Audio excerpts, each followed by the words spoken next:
everybody. Welcome. We are here today with one of Divorceify's professional members and a divorce coach, Tara Eisenhard. One of our missions at Divorceify continues to be to bring you professionals who understand where you are in the process, and they understand what you need and how to support you best and provide you with tips and tools.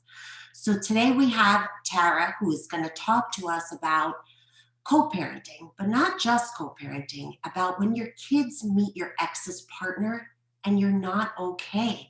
All co-parents at some point will probably have to go through this, and co-parenting is hard enough. How do you navigate this aspect of it? So today she is going to talk to us and give us 3 steps to help you. If you're out there and you're listening to this and you're dealing with this, she's going to give you 3 steps to help you deal with the dilemma today. So Tara, welcome. Thank you so much. And are we ready to jump right in? We absolutely are. All right, well, let me pull up my, oops, that is the wrong button, my screen share. I do have a little presentation here. And so I did this one in Canva. This is the first time that I have done a presentation in Canva. Can you guys see my screen? Yes. Okay, excellent. So let me go into presentation mode here. And I think it's going to be a little bit slow because it's web-based. All right, now, is it large? Yes, it is. All right. Perfect. Okay, perfect. Okay, so this is all about when your kids meet your ex's new partner and you're not okay. And it's perfectly okay to not be okay. And so my question is, does any of this sound familiar? How am I supposed to compete with that?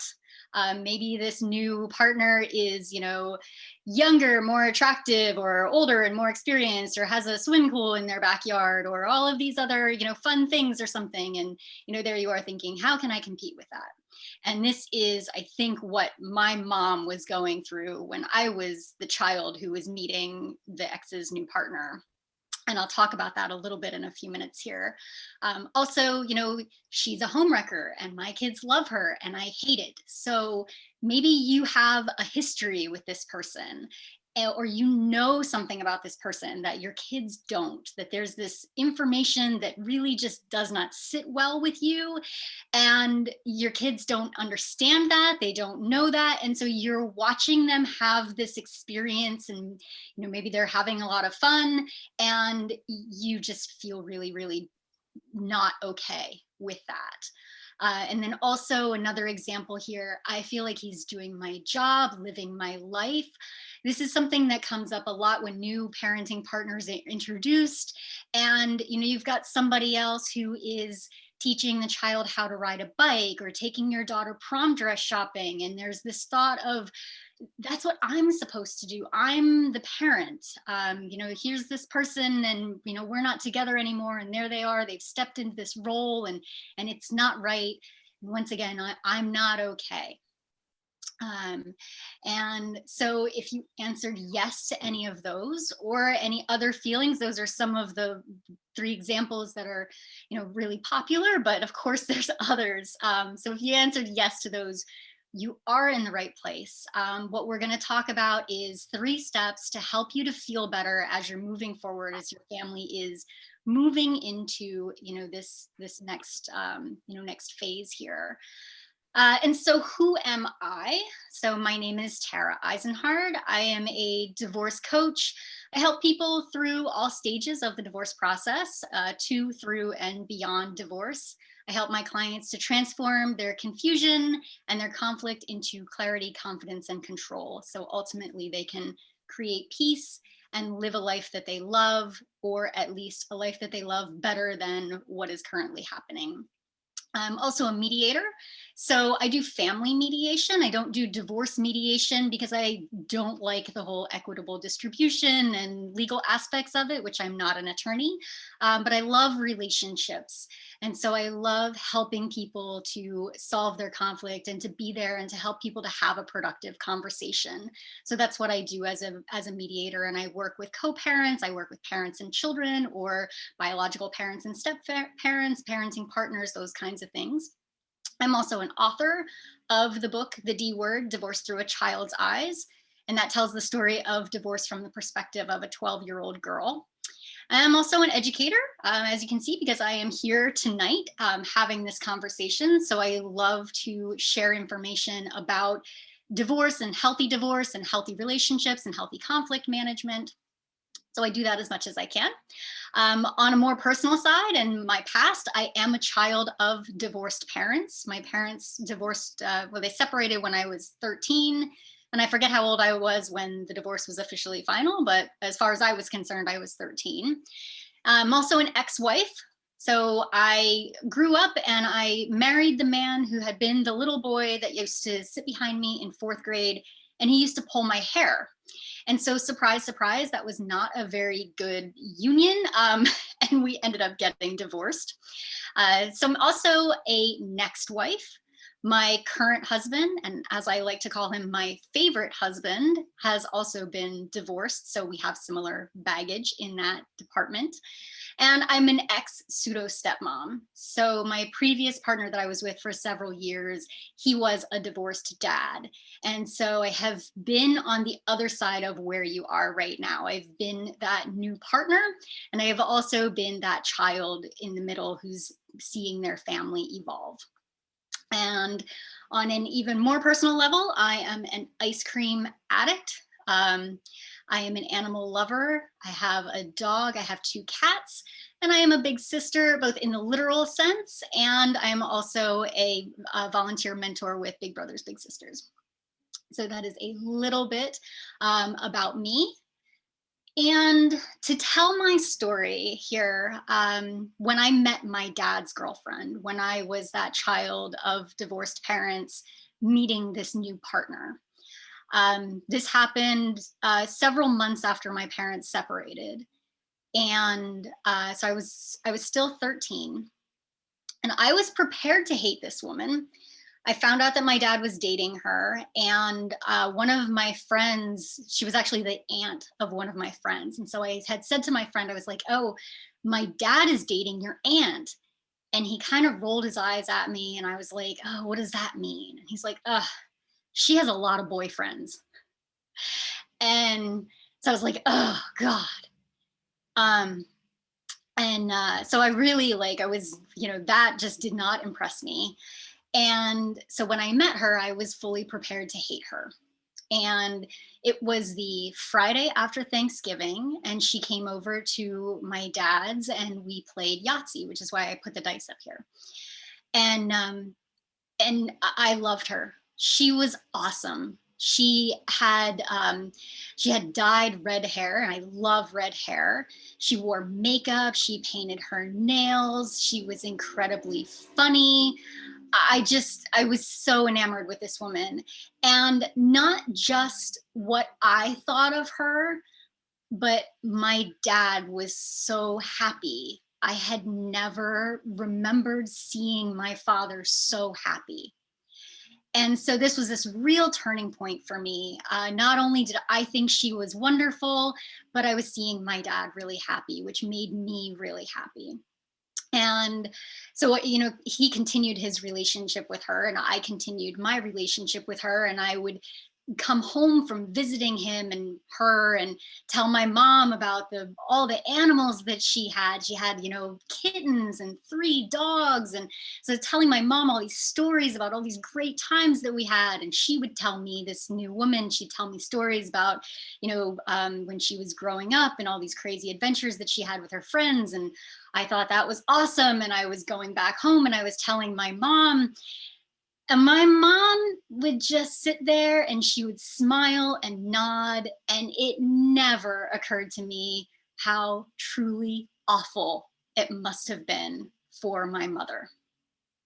And bless her heart, she never said a word, and I had no idea. Um, but I really did not understand that aspect of it until I became much older. And what I realized was that there are so many feelings for parents in this situation. Some of those feelings are good, and some of them are not so good. And I put some of the not so good ones up here. Parents can feel guilt and shame because when there's a new person that's introduced, there's a lot of stuff that comes up. It shakes the foundation. There's a lot of feelings of thinking, oh, well, I feel bad because the marriage didn't work out. I feel bad because my child's in this place and maybe the child doesn't like the new partner. And so there's that feeling. Well, now I'm sending my kid off to see this other person. My child wants to see their parent, but there's this other person, and that's not a good situation. And I feel bad that I have my child in this position. There's anxiety about that. What does this mean? How is this going to change things? What is this going to do for me? What is this going to do for my child? What's this going to do to my relationship with my child, my child's relationship with their other parent? There's insecurity and there's comparison, which naturally occurs no matter how much we want to say that we're over it. There's that part that says, oh, okay, so now my ex is with somebody else and maybe I'm not. And, is my ex winning now? Or this person is, like I said before, younger than me or smarter than me or more attractive than me, or this person has a swimming pool in their backyard and I don't have these things, or I don't look that good, or whatever it is. There's all of that stuff that comes up. And there's that competition. So like I said, oh, is my ex winning now? Do I need to go and get somebody and have my own parenting partner now? And are we competing for the perfect family, or who's having more fun? So there's all kinds of stuff that come up around that. And then of course the anger and the resentment. And that might be because this new person is doing things with your child that you want to do, or filling a role that you want to fill. Or maybe that anger and resentment has to do with remnants of the relationship that, it didn't work out. Or maybe you're seeing your ex doing something with this new person, that they're taking your child to Disney World. And you always wanted to go to Disney World as a family, but your ex never wanted to. And now here, he or she is doing this with this new person. And so there's just all kinds of stuff that comes up there, all kinds of things around that. And things are changing and your family is starting a new chapter. And this is happening whether you like it or not. And so that's why we're here today. And that's why we're going to talk about what you can do. And so step number one that I want to tell you about here is to honor your feelings. And what I mean is that, there's nothing wrong with how you feel. And you might feel some guilt and shame about not feeling okay. And like I said, that's, the fact that you're not okay is still okay. But you really want to honor your feelings and realize that you're a human being and that you're having a human experience, and that whatever you're feeling, there's meaning behind that. And those feelings are trying to tell you something. So what I want to encourage you to do is to just take some time and sit with yourself and just see what comes up for you. What are you feeling? Is it that you're feeling angry? Is it that you're feeling hurt? Is it that you're feeling left out? What are you needing right now? And what are your boundaries? What are your feelings telling you about where your boundaries are? Because a lot of times when we feel bad, it means that there's a need that we have that's not being met, or there's a boundary that we have that's been crossed. And so when you're sitting with yourself and you're just taking some time to kind of listen to those feelings and all of that stuff that's bubbling up inside you, you're getting a lot of insight. I like to say that, your self-awareness is the root of your personal power. So when you know yourself, you can help yourself and you're much more empowered to take your steps forward. And then the second part of this is to get support. And so you want to reach out if you need somebody to, just listen to, somebody to lean on. And this could mean that you're reaching out to a friend, or that you are reaching out to a therapist to deal with, some of your own inner traumas or whatever that might be. But make sure that you're getting that support. So make sure that you're taking that time for yourself to honor those feelings, because they're not wrong and they're not bad. And you want to be careful then in the second part of getting support, because you don't want to feed the anger and the animosity. When I talk about support, I'm talking about making sure that you're surrounding yourself with people who are encouraging you, who are offering you empathy and holding that space for you to just be whatever version of not okay you are, or even to be okay if you are okay in the moment. But not necessarily, this isn't about bashing your ex or bashing this new person. This is really just about honoring your feelings and getting to know yourself and getting that support that you need so that you can find a little bit more stable ground for yourself. And then, like I said, this is really the root of your personal power. So this is step one. And then step two is to think about this from your child's perspective. And so, now that you know yourself and that you've honored your emotions, and you can kind of have a little bit more clarity for yourself and where you're at, what your boundaries are, what your needs are, and hopefully you can take some steps when you realize those boundaries and those needs. You can kind of take some steps to make sure that you're getting some of those needs met, and that you can know where those boundaries are so that you can take the steps to enforce them or communicate them. But then the next part here is to think about this from your child's perspective. So how does your child see this new person? How does your child feel? What information are you getting from your child? But then also thinking, kind of put yourself in your child's place, in your child's shoes, and think about what they're seeing when this is happening. If you know that they went to the zoo or something like that, you can just kind of imagine what that would have been like, what they're seeing, what they're being told, how they might be feeling in all of that, and realizing that your child's experience of this new person is different from yours, and it's different from your ex's. So your child isn't necessarily super happy to have a new partner on board like your ex might be. And your child also isn't super anxious to have this new person on board, or really, irritated about the way that things are going like you might feel. So their experience is completely unique.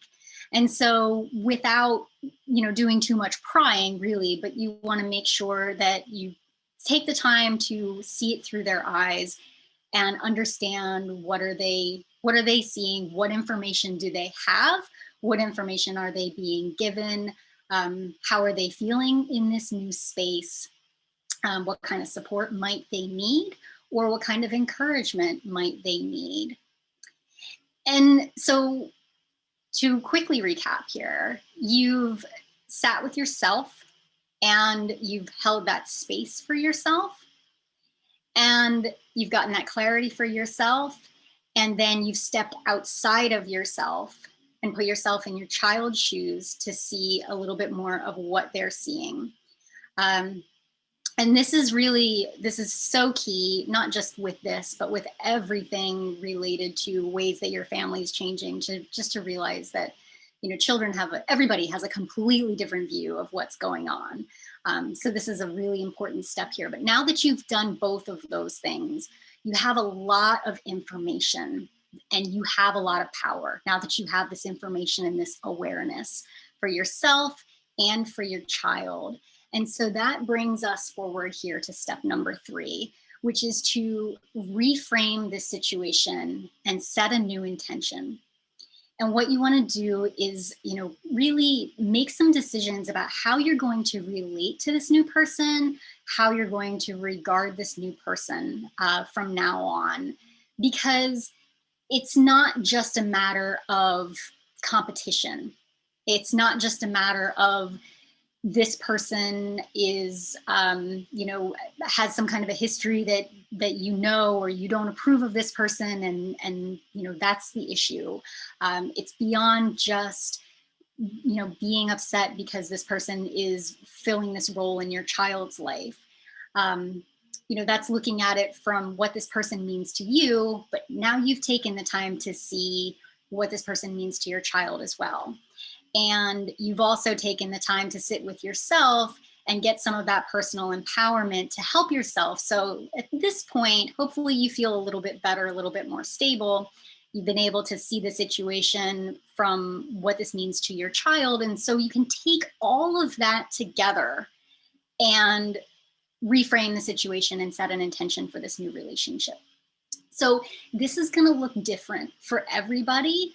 On one hand, this might be a situation where you're looking at it and you're saying, I realize that I feel a little bit insecure about this, but my child really loves this person, or really likes this person.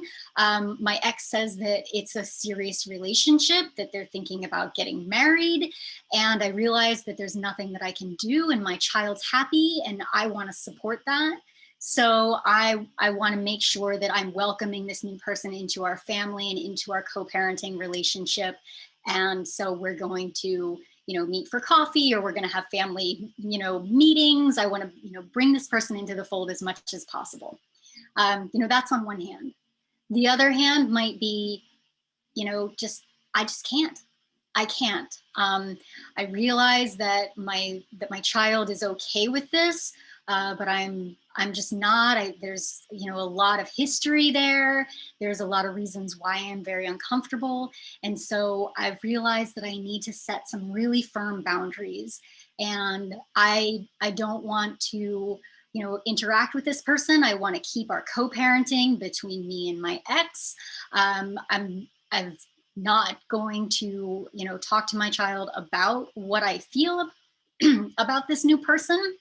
But I'm also not going to be bringing this new person, into our lives and welcoming them into the family, because it's not appropriate and I'm not okay with it. But I'm not going to, stop my child from having that kind of a relationship.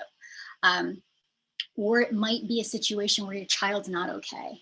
And you're doing something where you want to kind of walk that line, where you're encouraging your child to, not necessarily love this new person, but to, just understand that this is a new change in the family, and that this is, somebody that they're going to be seeing more of. And maybe they want to be a little bit more curious and learn more about them, and, or find ways that you can help your child to talk to your ex about how they're feeling and bridging some of those gaps. So it's going to be a little bit different, but all of these steps really build together, because when you know yourself, then you know your child, then you know where to go and what this new framing is going to look like, and what the healthiest way to frame it is. You want to think about everybody involved here. And I do have some helpful hints here, because this is hard. And like I said, it's going to be different for everybody. One thing that I talk to my clients a lot about is to think about this person as a teacher. Teachers, classroom teachers, when we lived in the before times and children went to school every day and spent 8 years in a classroom with this other adult, parents didn't necessarily know every little detail about this other adult, but they trusted them. And when their children came home from school and said, I had a great day at school, I love my new teacher, parents are happy for them, because you want your child to enjoy the adults that they're spending time with. And so whether that is a teacher in a classroom, or that's, a youth counselor or something like that, it's a good thing if your child is having a good relationship with the adults in their life. And really, you want your child to not just to like this person and to be having fun, but also to respect them. You want to make sure that you're teaching your children that, how much it's important to respect this person, to realize that this person is an adult. just a little personal side note, when I was with my ex, his children were younger, and I'm very much aware of cars and traffic. And so anytime that we were walking across a parking lot or we had to cross a street, I was, making sure that I was holding their hands and telling them, you need to stop and, look for cars and watch for traffic.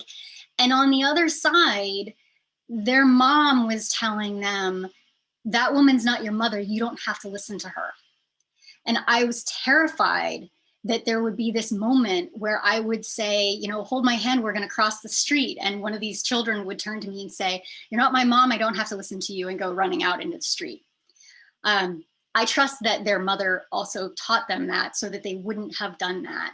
But it was something that was always in the back of my mind, that there's a real danger in having that message to kids. Well, you don't have to respect this person because they're not your parent. But teachers aren't necessarily, their parents, not their parents. Counselors aren't their parents. So there's all kinds of, aunts and uncles and things like that. There's all kinds of adults in a child's life that aren't their parent, but that children are taught to respect and listen to. So it can be helpful to think about this new person in that kind of a frame, and to also consider your child's community forest. And the forest idea is something that I came up with because the idea of a family tree is, it just doesn't work so well when you're talking about divorce and the ways that families change as a result of a divorce. You think about a family tree, and there's this, or you think about a tree, there's this shared shared history, and there's these branches that all come from the same place. And when there's a divorce, then you think about the tree, like, are you cutting a limb off of the tree? And then there's this other, the tree, what does the tree like grow its own tree? It's just kind of hard to think about. But if we think about the idea of a forest, there's lots of different trees in a forest, different kinds of trees, tall ones, short ones, mangled ones.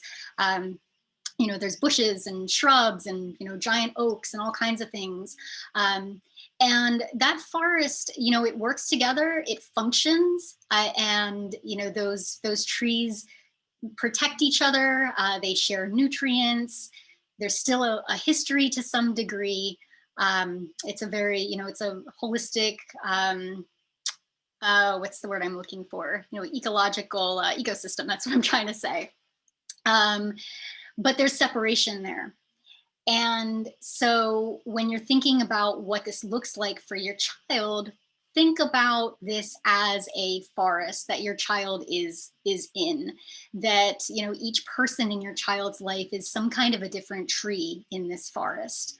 And there's space between the trees, and some trees are, really far apart, and some of them are really close together. And that's all okay, that there's a way that all of that can still work together, even though there's a lot of diversity within that forest. And then also to use the person's name. And this can be difficult depending on what kind of history you might have with this new person. There's a tendency to really demonize this new partner, especially if they might have something to do with the breakup of the marriage. If you're calling this person, literally like referring to that person as the homewrecker when you're talking to your friends or something. And you're defining this person by what you're thinking of them and your personal history or your personal view of them. It can really pigeonhole you, and it can prevent you from seeing that bigger picture, prevent you from realizing, the beauty, so to speak, of your child's community forest. And so I always encourage people to just use the person's name. And realizing, when you use the person's name, when you call this person, George or Jennifer or whatever, you're recognizing them as a person, and you're recognizing them as a, complete human being, and that, some things about them, but you don't know everything about them, that they are a person with all kinds of emotions and things just like you have, that we're all very complex beings, and that this person is more than just, oh, that jerk, So using the person's name, also to communicate as much as possible. So, this is a really difficult situation to have a family evolving in this way. So, as much as you can communicate with your child and with your ex, and if you can communicate with this new person, that's great. Any way that you can bridge some of these gaps, and you might not be comfortable with it, and that's okay too. But communication helps because it allows you to communicate your boundaries. It allows you to create some understanding where there might be some misunderstandings or some assumptions that just aren't fair, and kind of throwing things off the rails. It stops some of the projection of emotions and the stories that we tend to tell ourselves to make sense of situations. And a lot of times we tell ourselves stories to make sense of situations, and the story that we tell is wrong in some way. So communication can help that. If you're having a conversation with your ex, before or after your children meet this new person, if you have a heads up that your children are going to meet this new person, that's helpful. That helps you to kind of get your bearings, do some of that self work and sitting with yourself and honoring your emotions ahead of time. Um, and if you can talk afterwards, when those things come up, like, oh, this new person taught my child how to ride a bike, and I thought that I was going to do that. I'm really hurt by that. um, and here are my boundaries. When it comes to be prom time, I want to be the one to take my daughter dress shopping. Just those kinds of things. The more that you can communicate that, um, just the better understanding everybody has, the smoother this transition is going to go. And it's always going to be rocky for to some degree, but the more that you can communicate, the better that's going to be. And then to have those open lines of communication with your child or your children, of course. Not that you're prying into that relationship, because it's a really hard line to walk between knowing that your child is safe and cared for when they're not right under your eye. And because you want to know that, but you also don't want to be prying and playing detective and things like that. But if your child knows that they can talk to you, for better or worse, like I knew that I could talk to my mom, and I ran back to her and told her what a great person I thought my dad's girlfriend was. That's great, and that gives your child that safe space and that confidence so that they can share with you. And fun fact, years later, I realized that my dad's girlfriend was not as awesome as I thought she was. And when I went back to my mom, and by that time I was an adult, and I said, "Why didn't you tell me?" And she said, "You loved her and you were happy." She's like, "If I would have told you the truth, you would have hated me. It would have caused problems with your dad." She's like, "This was your family, and that was part of your life." And so I just appreciated that so much, that she let me have that when I was a child, and I didn't need to know or deal with all of the other like adult things around that at that time. Um, and then the last thing on the list here, again, get support when you need it. Make sure that, this process of sitting with yourself and considering your child's perspective, this is an ongoing thing. And so you want to make sure that you're checking in with yourself pretty often and noticing when it is that you need some support. If you want to talk to a friend that's going to help you to just kind of work through some of the stuff, or like I said before, if you want to work with a therapist who's going to help you work through some of this stuff. um, if you're noticing that you're just not in a good place, and that you just need something, you need to talk or you need to vent, make sure that you're giving yourself that help and that space and that support.